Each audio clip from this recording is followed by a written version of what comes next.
Hello everyone, welcome to the new episode of my video series Polity by M Laxmikant. सो आज की video में मैं आपको बताऊंगा कॉन्स्टिट्यूशन के शेड्यूल्स के बारे में।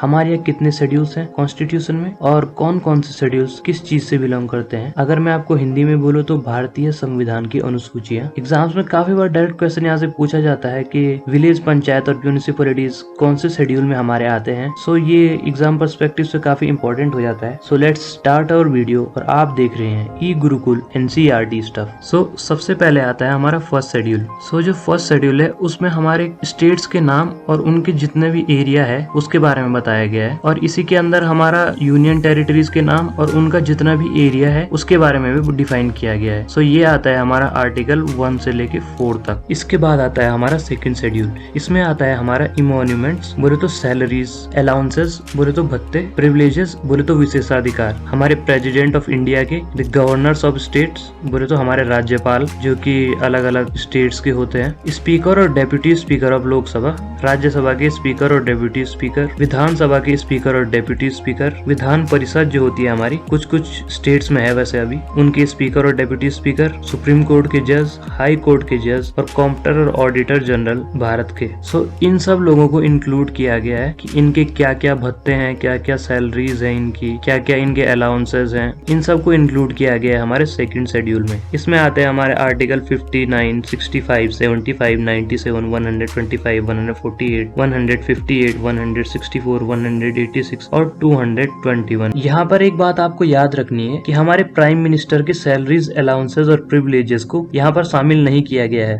कई बार यूपीएससी पूछ लेता है कि इनमें से किसको शामिल नहीं किया गया है हमारे शेड्यूल सेकंड में, और आपको ऑप्शंस देगा कि 1, 2, 3, 4 और आपको एक चूज करना होगा कि किसको इंक्लूड नहीं किया गया है। अब आता है हमारा थर्ड शेड्यूल। थर्ड शेड्यूल बात करता है हमारे यूनियन मिनिस्टर, पार्लियामेंट के जो मेंबर्स होते हैं, सुप्रीम कोर्ट के जज होते हैं, कॉम्प्टर और ऑडिटर जनरल होते हैं जो इंडिया के, स्टेट मिनिस्टर्स और विधान सभा के जितने भी मेंबर्स होते हैं और हाई कोर्ट के जज होते हैं, इन सब की शपथ का जिक्र करता है। यहाँ पे 2 वर्ड्स यूज किए गए हैं जैसे कि लिखा गया है ओथ और एफर्मेशन। दोनों में क्या डिफरेंस है बेसिकली मैं आपको बताऊं। ओथ का मतलब होता है कि जो लोग भगवान को मानते हैं तो भगवान की शपथ लेते हैं, लेकिन कुछ लोग ऐसे होते हैं जिनको कि हम नास्तिक बोलते हैं, तो वो लोग जब शपथ लेते हैं तो उसको हम एफर्मेशन कहते हैं, वो भगवान की शपथ नहीं लेते हैं, इस वजह से इसे एफर्मेशन कहा गया है। अब आता है हमारा फोर्थ शेड्यूल। इसमें हमारे राज्यसभा की सीट्स के बारे में बताया गया है कि स्टेट और यूनियन टेरिटरीज को कितनी सीट्स अलॉट होंगी। ये आता है हमारा आर्टिकल 4 और आर्टिकल 80 के अंडर में। इसके बाद आता है हमारा फिफ्थ शेड्यूल। इसमें हमारे शेड्यूल एरियाज और शेड्यूल ट्राइब्स के प्रशासन और उनके जो भी कंट्रोल है उसके बारे में बात की गई है। ये आता है हमारे आर्टिकल 224 में। इसके बाद सिक्स शेड्यूल में हमारे आसाम, मेघालय, त्रिपुरा और मिजोरम के ट्राइब्स एरिया के प्रशासन और कंट्रोल के बारे में बात की गई है। ये आता है हमारा आर्टिकल 244 और 275 में। अभी अरुणाचल प्रदेश को भी 6 शेड्यूल में इंक्लूड कर दिया गया है जो कि पहले हमारा 5th शेड्यूल में था। 7th शेड्यूल में हमारे यूनियन लिस्ट, स्टेट लिस्ट और कॉन्करेंट लिस्ट को शामिल किया गया है। यूनियन लिस्ट का मतलब है वो सब्जेक्ट जिन पर कि सिर्फ सेंट्रल गवर्नमेंट ही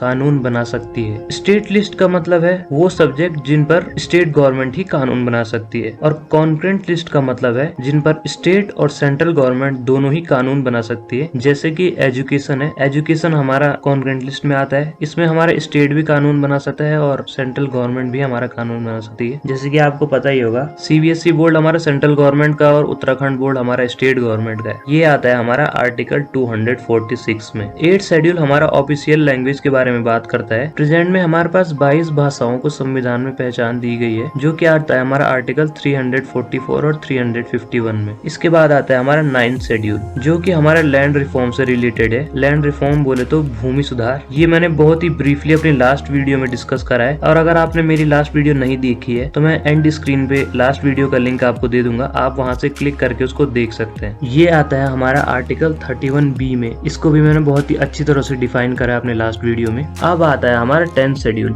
इसमें हमारे एंटी डिफेक्शन लॉज के बारे में हमको बताया गया है। इसका मतलब है कि इसके अंदर किसी भी संसद और विधानसभा के सदस्य की सदस्यता रद्द करने के नियम है। किन किन कारणों से किसी भी सदस्य की सदस्यता छिन सकती है, इसके बारे में पूरी जानकारी यहाँ पर मौजूद है। ये आता है हमारा 10th शेड्यूल में जो कि हमारा ऐड हुआ था 52nd कॉन्स्टिट्यूशनल अमेंडमेंट एक्ट 1985 के बाद। उस टाइम पे सिचुएशन ये थी कि नेताओं को जहाँ पर भी अपना फायदा दिखता था तो वो फट से उस पार्टी को चेंज कर देते थे।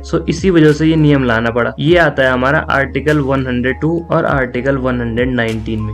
अब आता है हमारा 11th शेड्यूल, जो कि हमारा 73rd constitutional amendment act of 1992 के बाद संविधान में ऐड हुआ था। इसमें आता है हमारे पंचायत की समितियों के बारे में नियम, उसकी कार्यकाल, उसका चुनाव, इन सब के बारे में नियम। ये आता है हमारा आर्टिकल 243A से लेके 243O तक। इसके बाद आता है हमारा 12th शेड्यूल, जो कि हमारा 74th constitutional amendment act of 1992 के बाद संविधान में ऐड हुआ था। सो ये बताता है हमारी म्यूनिसिपैलिटीज की पावर्स के बारे में, उनका क्या टाइम पीरियड रहेगा, क्या कार्यकाल रहेगा उनका, और उनका चुनाव किस तरीके से होगा, इन सब के बारे में। ये आता है हमारा आर्टिकल 243P से लेकर के 243Z तक। सो ये थे हमारे कॉन्स्टिट्यूशन के 12 शेड्यूल्स, जिनको कि हम हिंदी में कहते हैं भारतीय संविधान की 12 अनुसूचियां। सो आई होप आप लोगों को थोड़ा आइडिया लग गया होगा कि हमारे कॉन्स्टिट्यूशन में कौन कौन सी चीजें कहाँ कहाँ पर किस शेड्यूल में है। अगर आपको इन शेड्यूल्स को याद करने की ट्रिक जाननी है तो आप यूट्यूब पे सर्च कर सकते हैं, वहाँ पर बहुत सारी ट्रिक्स अवेलेबल है और आप इनको आसानी से याद भी रख सकते हैं। आई होप आप लोगों को ये वीडियो काफी हेल्पफुल लगी होगी। सो लाइक कीजिए मेरी वीडियो को,